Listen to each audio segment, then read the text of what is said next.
what are the mechanisms for getting all of the new ideas and the innovations that you're seeing to the staff who are too busy to be out there doing that? Our staff or Your staff, yeah. Good question. Good question, yeah. It's by involving the staff in the process, Yeah. so that we've deliberately now broadened the base of people who would go to look at other places, and we never just go and look. We come back and we analyse, and we would normally try and create a document when we're away. So as an example of that, last year we were aware that we needed to do work in changing the paradigm from years 9 to 12 because we had so significantly changed it in 5, 6, 7, 8. So when we went and visited some places in the US after a conference that I was speaking at, the last thing we did was to create the San Diego Pact. You know, we actually sat down, we were in San Diego for the weekend, and we isolated the 10 key things that were critical to any teacher of the senior years at our school. What did they have to be able to do? Now that list is really suitable for any teacher of any age.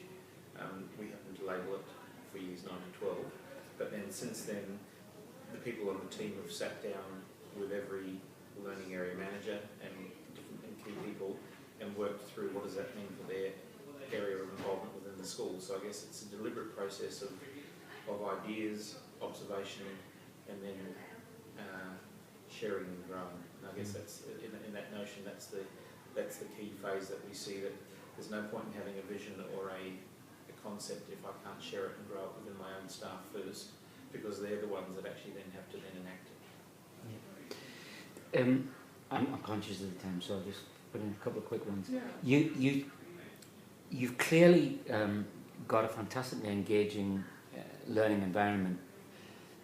To what extent are you conscious when you're designing that and when you're evaluating it?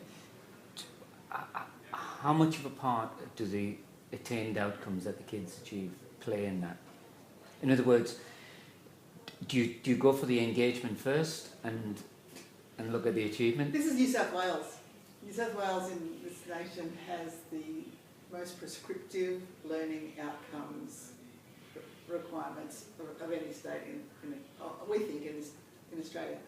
So when many educators, when they're facing change, particularly in this state, they say, no, we can't do that because we've got to meet our Board of Studies outcomes. And we come at it, under Stephen's leadership, saying both. We believe so much in what we're doing with young people, but we've also got to meet the Board of Studies outcomes. How do we do both? Rather than, it's often used as an excuse to say, can't do it. I mean, if I was pushed, engagement comes above outcomes, because I believe the outcomes flow from engagement, but you do both hand in hand. And we choose to make sure that we're preparing kids for anything that they're going to have to encounter in the short term, like an exam or anything else, by the fact that they've got the skills of engagement.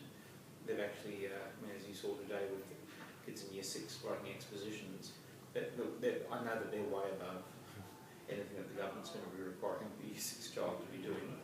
We did see that in operation in Langton School, in Simon Langton in Canterbury, where they made the decision that if they had high level engagement of students, that they would outstrip anything that was required via the government's mandated process, and they were proving it.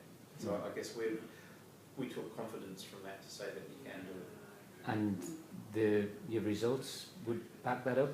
Yeah, our results would completely back it up. There's been if you look at NAPLAN results, our kids get tested in years 3, 5, 7 and 9, used to be 10 and 12. So there'd be very few countries in the world with more testing than that. So we can actually show that we've got added value beyond the curve of improvement at every level over the last 6 or 7 years. It would be very hard for us to isolate what factor had created the biggest difference, other than the compilation of all ideas.